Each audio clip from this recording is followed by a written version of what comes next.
예, 우리 찬양 한 곡 드리고 시작할까요? 예, 오늘 주의 인자는 끝이 없고라고 하는 찬양인데요. 우리 같이 두 번 PPT 준비되어 있으니까 같이.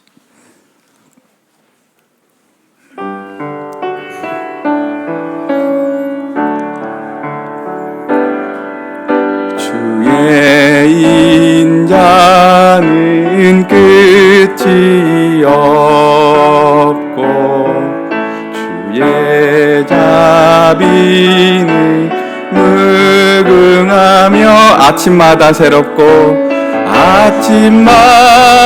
새롭고 늘 새로우니 주의 성실이 큼이라. 성실하신 주님, 우리 다시 한번 드리실까요? 주의 인자는 끝이 없고 주의 자비는 무궁하며 아침마다 새롭고 늘 새로우니 주의 성실이 큼이라. 성실하신 주님.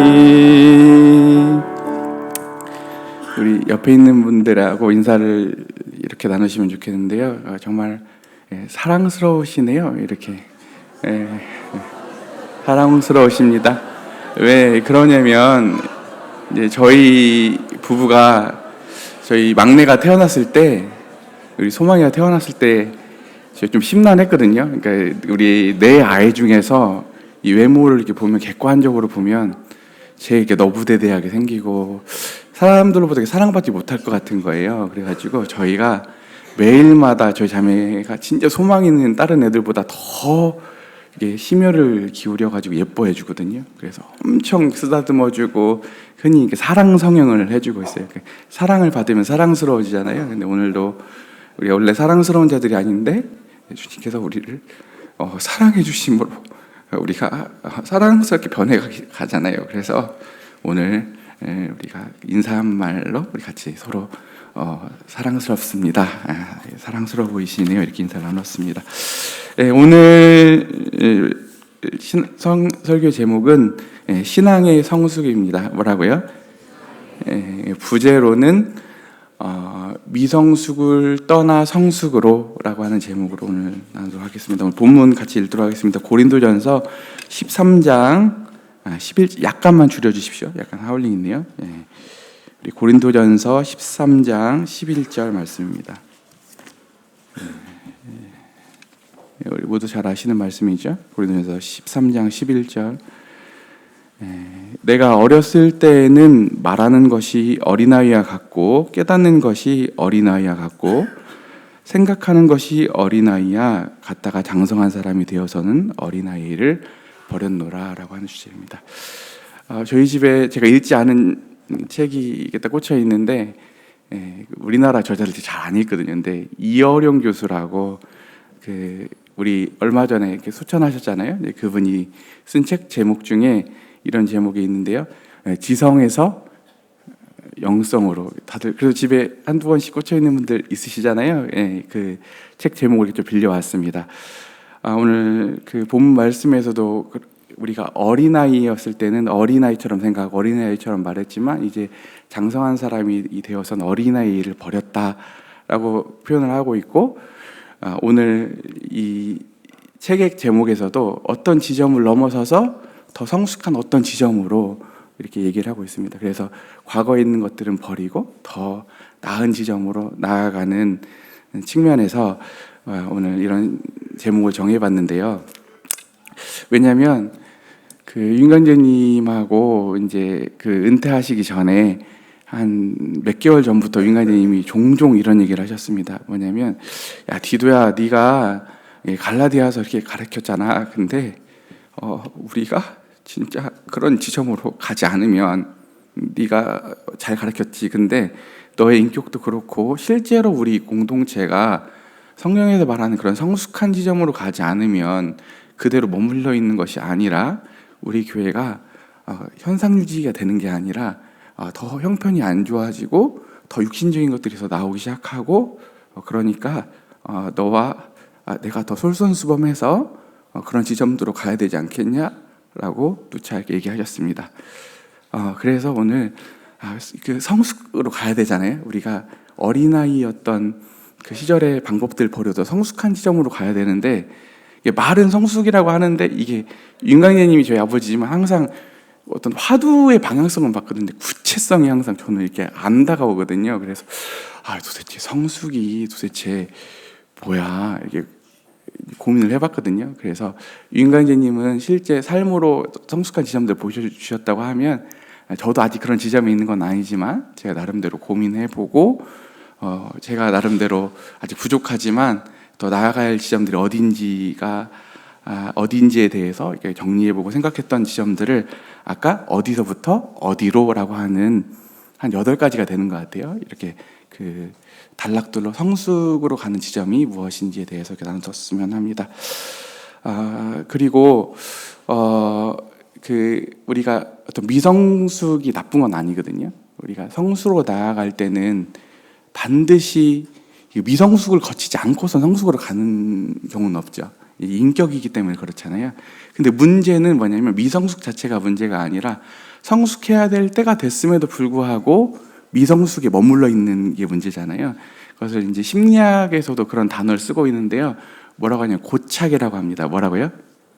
고착돼 있는 거거든요. 아직 성숙을 못하고 유아기의 어떤 지점에 머물러 있는 걸 고착이라고 하고, 또 성숙으로 나간 것처럼 보였는데 다시 예전 상태로 돌아가는 것도 있거든요. 그것을 용어로 뭐라고 하냐면 퇴행이라고 하거든요. 뭐라고요? 퇴행이거든요. 근데 왜 이런 미성숙과 고착이 문제가 되냐면 이게 성경적인 용어로는 잠언에서는 이것을 미련하다라고 하거든요. 뭐라고요? 미련하다라고 합니다. 근데 왜 이 지점이 문제냐면 자신도 고통스럽고 나중에 가보면 자신과 타인 주변에 있는 가까운 사람들을 비참하게 하기 때문에 우리가 이 미성숙에서 또 이 고착에서 미련함에서 벗어나야 된다라고 얘기하고 있습니다. 아멘이시죠?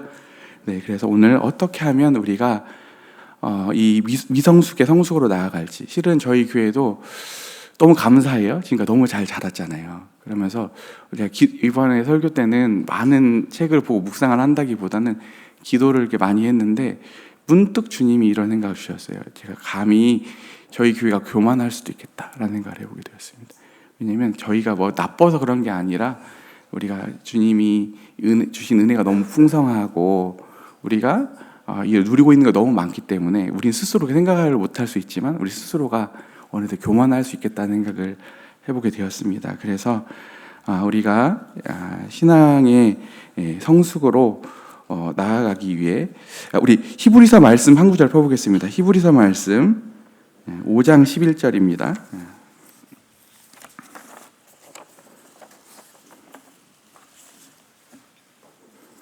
제가 읽어드리겠습니다. 5장 11절부터 6장 2절까지입니다. 멜기세덱에 관하여는 우리가 할 말이 많으나 너희가 듣는 것이 두나무로 설명하기 어려우니라. 때가 오래되었으므로 너희가 마땅히 선생이 되었을 터인데 너희가 다시 하나님 말씀의 초보에 대하여 누구에게 가르침을 받아야 할 처지니 단단한 음식을 못 먹고 젖이나 먹어야 할 자가 되었도다. 이 젖을 먹는 자마다 어린아이니 의의 말씀을 경험하지 못한 자여 단단한 음식은 장성한 자의 것이니 그들은 지각을 사용함으로 연단을 받아 선악을 분별하는 자들이라. 그러므로 우리가 그리스도의 도의 초보를 버리고 죽은 행실을 회개함과 하나님께 대한 신앙과 세례들과 안수와 죽은 자들의 부활과 영원한 심판에 관한 교훈의 털을 다시 닦지 말고 완전한 대로 나아갈지니라. 아멘이시죠?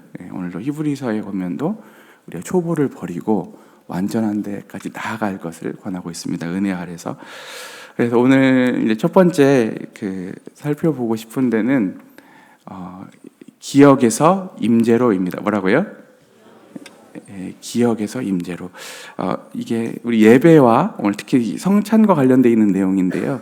우리 예배에 있어서 아까 초보적인 지점들이 아까 예배를 기억으로 생각하는 건다고 하면 성숙한 지점은 임재로 생각하는 거거든요. 우리 같이 고린도전서 11장 말씀 한번 펴볼까요? 우리 고린도전서 11장 말씀입니다. 다들 잘 아시는 말씀인데요. 고린도전서 11장 23절입니다. 내가 너희에게 전한 것은 주께 받은 것이니 곧 예수께서 잡히시던 밤에 떡을 가지사 축사하시고 떼어 이르시되 이것은 너희를 위하는 내 몸이니 이것을 행하여 나를 기념하라 하시고 식후에 또한 그와 같이 잔을 가지시고 이르시되 이 잔은 내 피로 세우는 새 언약이니 이것을 행하여 마실 때마다 나를 기념하라 하셨으니. 오늘 여기 두 번 등장하는 단어가 있는데 기념이거든요. 기념. 기념입니다. 우리가 이 기념이라는 말을 잘못 오해했거든요. 개신교에서. 그래서 이것을 기억으로 번역을 했어요. 뭘로 번역했다고요? 영어에서는 이것을 메모리얼, 그러니까 뭔가 추억하고 다시 회상하는 걸로 생각했거든요. 그래서 우리가 흔히 말하는 이 떡과잔을 대할 때 우리 개신교에서 갖는 여러 입장들이 있지만 그 중에 한 입장을 표현할 때 기념설이라고 하거든요. 기념설. 그래서 오늘 여기서 나온 거거든요. 기념하라라고 했을 때 다시 이것을 추억하고 기억한다고 하는 측면에서 이 기념을 썼는데 원래 원어를 보게 되면 아남네시스라는 단어를 쓰고 있습니다. 뭐라고요? 아남네시스라고 하는 단어는 아남이란 말 들어보셨죠? 예전에 아남전자 들어보셨어요? 지금도 있는지 모르겠는데 오디오 우리나라 국산 오디오 만들었던 회사 이름인데 그 아남전자에 썼던 그 아남네시스라고 하는 단어는 다시금 생생하게 과거에 있었던 그 사건을 다시 재현하는 것을 가리키는 말이거든요. 그래서 원래는 이 기억이라고 하는 것보다 뭘로 해석해야 된다고요? 다시 재현하다는 거거든요. 그러니까 우리가 신앙을 추상적으로 이해하는 거거든요. 과거에 주님이 고난, 주님이 우리를 떡과잔을 떼어주셨을 때 그것을 마치 머릿속으로 추상적으로 기억한다고 생각하는 관점이 있거든요. 근데 그게 아니라 원래는 뭐냐면 주님이 마지막 잡히시기 전에 우리에게 떡을 떼어주셨던 제자들과 함께 하셨던 그 일을 오늘 다시 저희가 재현함으로 인해서 주님이 마치 이곳에 와 계신 것처럼 뭐라고요? 주님이 여기 임재하시는 것처럼 제일 중요한 키워드는 임재거든요. 그래서 오늘 예배의 본질의 가장 핵심은 임재입니다. 임재. 오늘도 떡과잔을 하는 이유도 오늘도 제가 말씀을 선포하는 이유도 여러분들에게 지식을 전달하고 어떤 관념을 전달하려고 하는 게 아니라 오늘 하나님의 임재를 경험하기 위해서 하는 거거든요. 그래서 하나님은 항상 임재하실 때 예수 그리스도가 임재하실 때 어떻게 임재하시냐면 성령께서 그걸 가능하게 하시거든요. 근데 수단이 있으세요. 막바로 임재하시는 게 아니라 하나님이 항상 말씀과 함께 임재하시는데 그래서 오늘 아까 떡과잔 떼었잖아요. 떡과잔을 뭐라고 신학자들 얘기하냐면 보이는 말씀. 뭐라고요? 보이는 말씀. 그래서 우리들이 떡과잔을 뗄 때 뭔가 지금 우리들끼리 쇼하고 이런 게 아니라요. 오늘도 이 앞에 떡과잔을 두고 주님의 임재를 저희들이 느끼는 시간이고 오늘 제가 말씀을 전하잖아요. 부족하지만 오늘도 여러분들이 믿음으로 제 배후에 계신 하나님을 인정함으로 오늘 주님의 임재를 느끼는 시간이잖아요. 그래서 오늘 예배의 본질은 임재입니다. 그리고 이 임재의식을 느끼고 돌아가시잖아요. 그러면 여기서 끝나는 게 아니라 반드시 이 임재의식은 우리 일상으로 이어진다고 얘기하고 있습니다. 그래서 오늘도 우리 로마서에 보면 너희 몸을 거룩한 산제물로 산 예배로 드리십시오라고 했을 때 이제 성령 안에서 오늘도 주일날 떡과잔을 통해서 말씀을 통해서 주님의 임재를 경험한 사람은 여기서 주님만 만나고 돌아가서 주님의 부재가 아니라 언제나 우리 일상 속에 함께 하시고 우리가 하는 일들이 성령 안에서 함으로 인해서 우리의 모든 삶이 하나님께 예배가 되는 우리 전 존재가 예배가 되는 지점으로 하나님이 요청하고 있습니다. 그래서 오늘 우리가 놓치지 않아야 될 단어는 뭐냐면 기억에서 뭐라고요? 임재. 오늘 유디도가 얼만큼 여러분들에게 좋은 개념을 잘 설명해 주냐 하나도 안 중요하거든요. 오늘 여러분들 무엇을 느끼고 돌아가셔야 되냐면 오늘 생생히 살아계시고 우리 가운데 임재하시고 여기에 윤관이 이 말씀하시거든요. 하나님을 믿을 때 너랑 나랑 이렇게 대화하는 것처럼 하나님을 실제 앞에 계신 분으로 네가 인정하고 그렇게 살아가지 않으면 다 이게 종교다라고 얘기하시거든요. 아멘이시죠? 그래서 우리가 정말 임재로 나아가는 저희 공동체가 되었으면 좋겠습니다. 그리고 그 다음은 행위에서 존재로입니다. 뭐라고요? 행위에서 존재로입니다. 왜냐하면 우리가 어리석은 사람은 그 마음에 이르기를 하나님이 없다 하도다. 그 다음에 죄라고 하는 것은 하나님을 거절하는 거잖아요. 그러니까 하나님이 없는 세상은 우리 모든 인간은 하나님과 연결되었을 때만 우리가 가치를 발견할 수 있거든요. 그러니까 하나님을 떠나 있는 세상, 하나님 없는 사람들은 다 반드시 어떻게 되냐면 자기 스스로 가치를 발견할 수 없기 때문에 내가 무언가를 해야 하고 무언가를 다른 사람과 비교해서 더 나아야 되고 누구보다 내가 더 많은 재물을 가지고 있어야 되고 비교해서만 사람은 스스로의 가치를 발견할 수 있거든요. 이 구조에서 모든 인간의 불행이 나오거든요. 서로 경쟁하고 시기하고 전쟁하고 이 구조에서 나오거든요. 근데 하나님께서는 뭐라고 말씀하시냐면 이제 하나님이 하시는 일들이 창조와 구속이잖아요.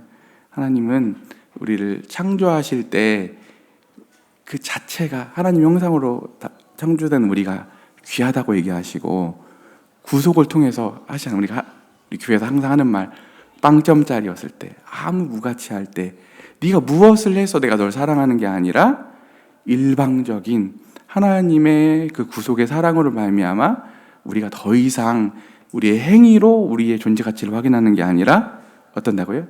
하나님으로 말미암아 우리가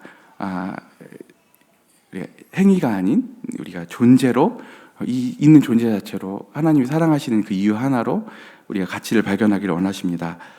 왜 그 생각을 하게 되었냐면 저도 막 그 육신적이고 초보였을 때는 누가 무엇을 잘하고 못하고 지금도 물론 신앙의 성숙과 미성숙이 있지만 근본적으로 이렇게 사람의 어떤 급을 나누기도 하고 그러거든요.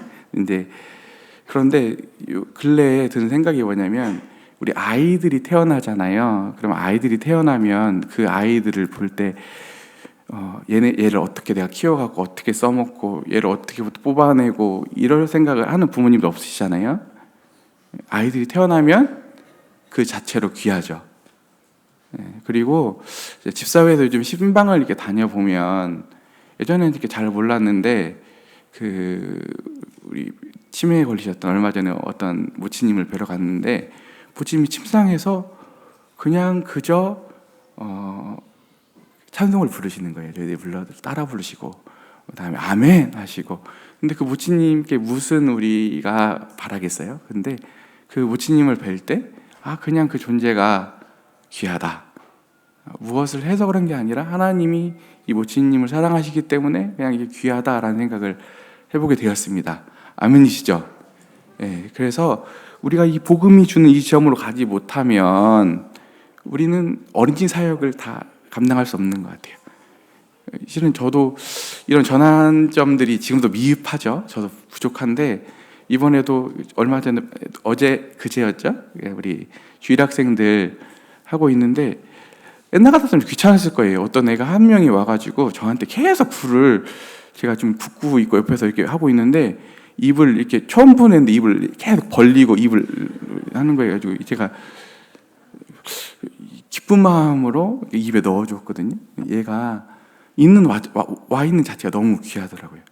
얘가 뭘 해서 이쁘고 얘가 저한테 뭘 잘해서 이쁜 게 아니라 그냥 하나님이 부르셔서 와 있는 이 아이가 정말 사랑스럽고 기뻤던 것처럼 우리가 복음의 능력으로 아까 행위에서 존재 가치를 중요하시는 지점으로 가지 않으면 조금 지나지 않아서 그 아이들이 부담스럽고 교회 가서는 굳이 내 시간을 투자해 내 물질을 투자해서 이렇게 섬겨야 될까라고 하는 지점으로 갈 거거든요. 그래서 우리가 철저히 이 복음이 주는 존재를 사랑하시는 하나님의 그 마음으로 우리들이 다시 돌아가야 된다라는 생각을 해보게 되었습니다.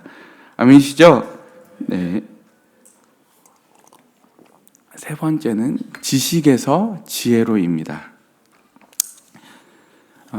제가 좋아하는 저자 중에 한 저자 팀 켈러 있죠. 청년들 소그룹을 하는 팀 켈러가 이런 말을 했어요. 뭔 말을 하냐면 도덕적인데 지혜롭지 못할 수 있다. 그러니까 얼마든지 도덕적일 수는 있는데 지혜롭지 못할 수 있다는 거거든요. 지식을 많이 가지고 있을 때 미련할 수 있다, 이런 말을 했습니다. 지식은 많이 가지고 있지만 그가 지혜롭지 못하고 미련할 수 있다. 그런데 지식이 없는 지혜는 가능할까? 이게 불가능하다, 이런 말을 했습니다. 이게 무슨 말씀인지 아시겠죠? 얼마든지 지식이 많으면서 지혜롭지 못할 수 있거든요. 근데 또 아이러니하게도 지식이 없이는 또 지혜로울 수가 없다라고 얘기를 하고 있어요. 왜냐하면 우리가 저도 지식을 많이 추구해봤잖아요. 지식이 지혜로 가지 못하잖아요. 그러면 지식은 하나님 말씀이 진리이기 때문에 잠언에서 보면 지식은 사람을 어떻게 한다고 했죠? 교만하게 하거든요. 그러니까 제가 엄청 교만했던 사람 느끼셨죠? 왜냐하면 사람은 지식을 추구하고 그게 지혜로 넘어가지 못하면 사람을 부패하게 하거든요. 그래서 지식은 반드시 지혜로 가야 됩니다. 그리고 아까 그 지식이 없는 지혜는 불가능하다고 했잖아요. 그래서 지식 자체가 나쁜 게 아니거든요. 그래서 팀 켈러가 뭐라냐면 여러분들 그 지식에 대해서 열린 마음으로 어디선든지 배울 수 있도록 노력하십시오, 이렇게 얘기를 하고 있어요. 그래서 왜냐하면 이 세상에 있는 지식이 다른 데로부터 온 게 아니라 하나님께로부터 온 거거든요. 그래서 우리가 이 반지성주의도 안 되는 겁니다. 지식을 숭상해가지고 지식이 뭐나 있는 것처럼 하는 것도 안 되지만 또 반대로 지식이 없으면 그게 지혜로 가지 못하기 때문에 반드시 지식과 지혜의 이 균형성을 가져야 된다라고 얘기를 하고 있습니다. 그래서 유인강제님이 항상 우리 교회 성도님들 이렇게 표현하실 때 이런 표현하시죠. 예전에 주님, 저는 똑똑한 성도 말고 착한 성도 주십시오, 이렇게 기도했다고 하셨잖아요. 이게 오해할 수 있는 말이 있는 것 같아요. 착한 성도 하면 이 시대에 쓰는 단어가 착하다고 하면은 뭔가 호구처럼 보이잖아요. 그러니까 이거를 조금 더 오해가 없이 표현해 보면, 하나님, 지식이 있는 성도 말고 지혜가 있는 성도가 되게 하여 주십시오. 그런 성도 주십시오. 이렇게 하는 말이 맞는 말 같아요. 왜냐하면 이 지식에서 지혜로 넘어가는 데 있어서는 중요한 요소가 두 가지가 있는데, 뭐냐면 첫 번째는 뭐냐면 하나님을 경외하는 것입니다. 뭐라고요? 그래서 하나님을 경외하는 것이 지식과 지혜의 근본이라고 얘기를 하고 있고, 두 번째는 뭐냐면 착함입니다. 착한 사람은 그 지식을 우리 실생활과 내 주변에 있는 환경과 사람들에게 적용해서 유익을 주고 싶은 거거든요. 그 지식을 자기만 가지고 있고 그걸 관념적으로 가지고 있는 게 아니라 반드시 적용해서 어떻게 하고 싶다고요? 모든 사람들이 다 유익하게 하고 싶은 게 지혜잖아요. 착함이고. 그래서 이 착함과 지혜는 다른 말이 아니라 같은 말이기 때문에 뭐라고요? 우리 다시 한번, 지식이 있는 성도가 아니라 주님, 지혜가 있는 성도를 주십시오, 이렇게 바꿔서 해도 괜찮겠죠? 뒤에 있는 저자 윤관예님 끄덕이셨는데 이렇게 요즘 다시 바꿔서 한번 이렇게 같은 말이죠, 궁극적으로는. 그 다음에 이제 네 번째는 이제 사역에서 기도로. 뭐라고요? 사역에서 기도로입니다. 이것도 제가 한 말은 아니고요. 제가 책에서 저 자신을 그대로 본 책이 하나 있었거든요. 그 책에서 뭐라고 얘기를 했냐면, 대부분 사람들은 사역에 먼저 뛰어들고 사역을 하다 혼자 못하니까 공동체, 다른 사람들 구하고 그 다음에 어느 지점을 하냐, 기도의 그래도 안 되니까 기도의 지점을 하나님께 매달린다고 하는 거거든요. 근데 주님이 하셨던 방식은 그게 아니라 먼저 기도하셨고 그 다음에 제자들을 부르시고 공동체를 모으시고 부르시는 지점으로 가셨고 끝으로 그들과 함께 사역을 하셨다, 이런 순서를 얘기를 했습니다. 왜 주님은 우리에게 기도하라고 하시는지에 대해서 참 요즘 묵상을 많이 하고 있었는데요. 기도하지 않으면 실은 예전에 옛사람이 쓰던 방식, 옛사람이 가지고 휘둘렀던 그 힘을 가지고 섬기거든요. 그래서 윤관님이 항상 좀 이렇게 자세히 좀 책처럼 설명해 주시지. 저한테 맨날 뭐라고 말씀하셨냐면, 기도하지 않으면 신앙에 있어서 궁극적인 지점에서 단 한 걸음도 못 간다고. 왜냐면 신앙 영역에서 우리가 행사하는 게 아니잖아요. 영혼들을 변화시키고 인간이 할 수 없는 그 신앙 지점으로 우리 인간의 힘으로 할 수 있다고 하는 것 자체가 무모하잖아요. 그래서 우리가 무력함을 깨닫고 주님께 매달려서 위로부터 말미암는 그 힘과 능력을 덧입어서 섬길 때 열매가 있고, 윤가님 하시는 항상 표현이 있죠. 제가 윤가님을 인용해서 그런데 사람이 아무리 잘해도 덧나지만 하나님은 아주 쉽게 일하셔도 그게 온전하다고. 그래서 오늘도 저희들이 이 기도의 자리로 갈 때 우리가 안전하다는 생각이 들었습니다. 또 하나는 뭐냐면, 기도하지 않으면 실은 앞에 있는 공동체와 사역이 다 망가지기 시작하거든요. 기도를 할 때 무엇을 확인해야 되냐면, 오늘도 내가 하나님께 사랑받는 자구나, 오늘 내가 하나님으로부터 모든 걸 공급받는 자구나라는 걸 충분히 확인하지 못하고 공동체로 가면 그 관계가 집착이 되고, 우리 교회 표현을 하면 사사로움이 되는 거거든요.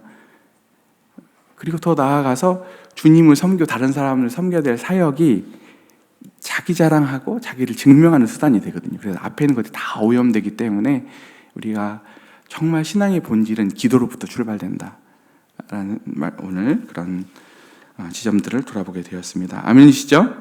네, 그래서 네 번째는 사역에서 기도로라는 키워드로 정리해 보았습니다.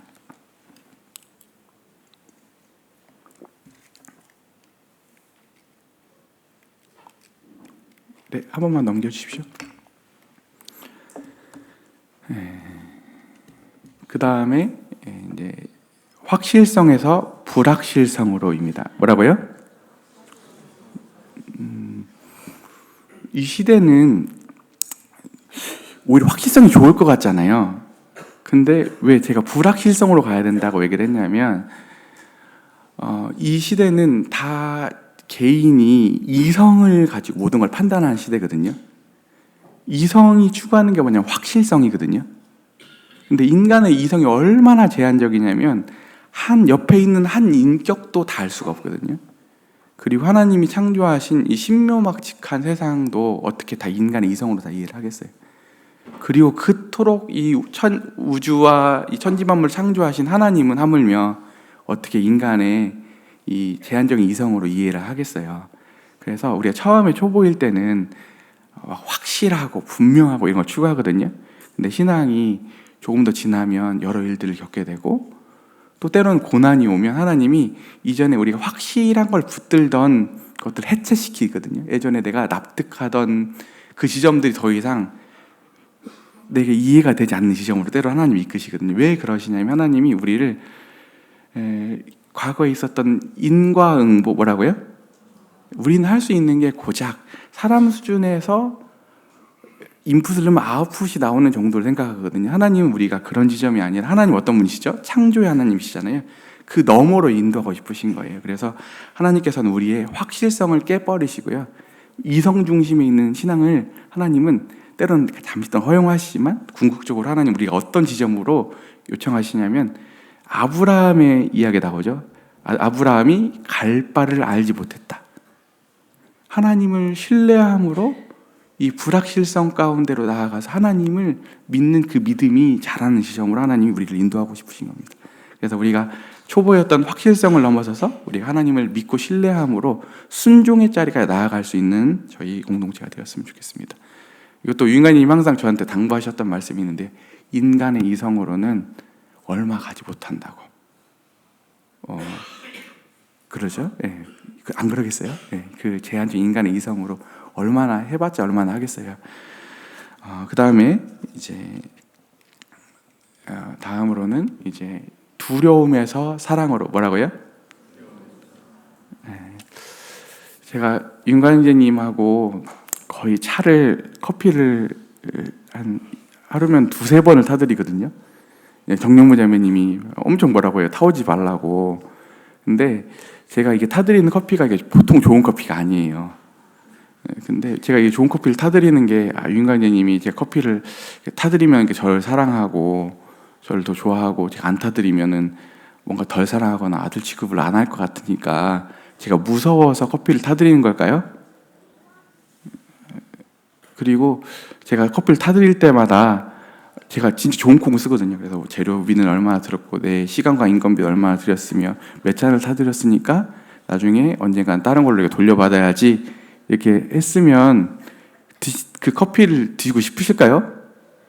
저 같아서도 얼마 못 먹겠잖아요. 그런 것처럼 주님을 섬겨갈 때도 두려움으로 섬기면 안 되는 거거든요. 그 동기는 얼마 가지 못하거든요. 예. 주님께서 왜 사랑으로 하라고 하셨냐면, 사랑하게 되면, 지금 몇 년째 제 커피를 타드는지 모르겠거든요. 무섭지 않으세요? 저처럼 불성실하고 끈기가 없는 사람이 매일 이렇게 타드린다니까요. 왜냐하면 사랑하니까 그런 거거든요. 그래서 오늘 우리의 신앙의 동기를 다시 돌아봐야 될 건데, 우리들이 정말 두려움으로 하는가, 내가 누군가에게 인정을 받지 못할까봐 이 일을 하는가, 아니면 내가 진짜 주님을 사랑하고 성도를 사랑해서 그 일을 하는가를 다시 돌아봐야 될 때라고 생각이 들었습니다. 그래서 이런 말씀이 있죠. 우리 사랑 안에는 뭐가 없다고요? 두려움이 없다. 두려움을 내쫓는다고 얘기했습니다. 그래서 저희 이 교회의 기본적인 영적 베이스가 사랑으로 흘러갔으면 좋겠습니다. 그 다음에 이제 같은 말인데요, 이제 영적 분위기를 얘기하는데, 의무에서 자유로입니다. 이 의무라고 하는 것은 뭐냐면 사람을 의식해서 하는 거거든요. 그러니까 사람을 의식해서 하면 항상 유인관님께 하시는 말씀이 얼마 하지 못한다고 얘기하시잖아요. 왜 그럴까요? 사람들이 칭찬해주면 그때는 막 붕붕 뜰 거잖아요. 교만해지잖아요. 근데 사람들이 조금 인정을 안 해주면 시큰둥해지고, 때로는 사람들이 오해가 있고, 사람들이 뭔가 비난을 하기 시작하면 그때는 자존감이 땅으로 떨어질 거잖아요. 그러니까 이 의무로 한다고 하는 말은 다른 사람들을 의식해서 하는 말이거든요. 그래서 진정한 자유는 언제 오는가, 누가 알아주든 알아주지 않든지 간에 하나님 앞에서 할 때 자유감이 오는 거라고 정리해 보았습니다. 그래서 오늘 코람데오 은혜로 하나님 앞에서 하는 것이 처음에서 은혜로 하나 의무로 하나 똑같은 것처럼 보이거든요. 근데 나중에 가보면 형격이 달라요. 따라갈 수가 없거든요. 그래서 오늘 저희들이 다시 영적 동기와 분위기를 다시 두려움에서 사랑으로, 의무에서 자유로 옮겨가는 저희 공동체가 되었으면 좋겠습니다. 이미는 하고 있지만 다시 한번 정리를 해보았습니다. 끝으로 뭐라고요? 익숙함에서 새로움으로. 우리가 과거하고 현재와의 관계가 진짜 중요하거든요. 그러니까 과거에 붙들려 있는 것을 가리켜서 한문으로 뭐라고 하죠? 수구라고 하잖아요. 수구. 과거를 붙드는 거거든요. 그렇죠? 네. 과거에 붙들리면 안 되는 거거든요. 그래서 거기서 더 지나치면 붙는 말이 있죠. 수구, 꼴통 이런 말을 쓰잖아요. 왜냐하면 과거에 붙들려 있으면 많은 게 망가지기 때문에 그래요. 이것을 넘어서는 말이 있는데요. 뭐냐면 옹고이 지신, 뭐라고요? 과거를 무시하는 건 아니고요. 과거를 재료 삼고 과거를 이어받아서 뭘 한다고요? 새로운 걸 만드는 거거든요. 그래서 하나님께서 하시는 일들마다 어떠시냐? 하나님 창조주이시잖아요. 하나님은 새 일을 행하신다고 하시고 새 마음을 주시는 분이시고, 하나님은 새로운 찬송을 주시는 분이시거든요. 아멘이시죠? 우리 같이 로마서 7장 6절 한번 펴볼까요?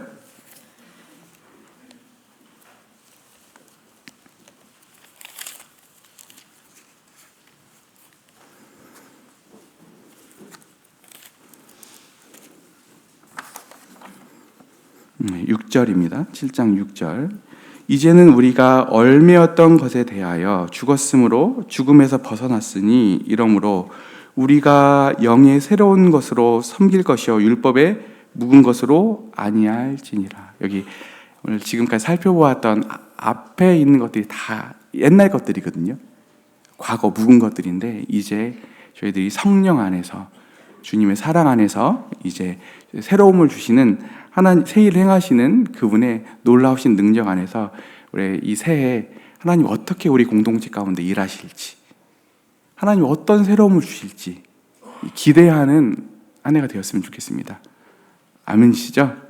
예, 정말 그래요. 저희 사람도 하나님이 창조주시잖아요. 하나님 형상을 닮아서 우리도 새로움이 있을 때 살아갈 수 있거든요. 그래서 오늘도 하나님이 똑같은 사역도 새롭고, 하나님이 또 새로운 영혼들도 보내주시고, 또 하나님이 또 새로운 길을 열어주셨을 때 우리가 믿음의 용기를 가지고 한 걸음 그쪽으로 발걸음을 훌훌 털고 나아갈 수 있는 저희 개인의 신앙, 공동체 신앙 되었으면 좋겠습니다. 네, 기도드리시고 마치도록 하겠습니다. 우리를 기르시는 아버지, 생명을 주시고 자라게 하시며 우리가 무르익고 맛을 내어 멋진 아버지를 반영하는 존재가 되기를 바라시며 기대하시며 기다리신 아버지, 저에게 주신 시간 동안 이 일들을 풍성하게 저희 가운데 이루어 주옵소서. 우리 주 예수님의 이름으로 기도드렸습니다. 아멘.